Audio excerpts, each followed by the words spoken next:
Hey, what is up, guys? David101 here. This is my Lego video. I built this Lego pistol, this M19 Lego pistol.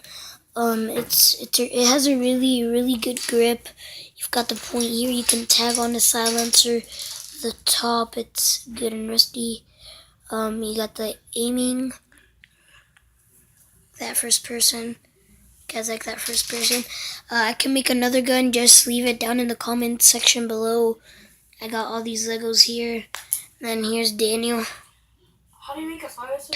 A silencer? Yeah. Oh. You want to make one? This is Daniel's gun. He's going to put it on his video. I'm not going to show you all of his.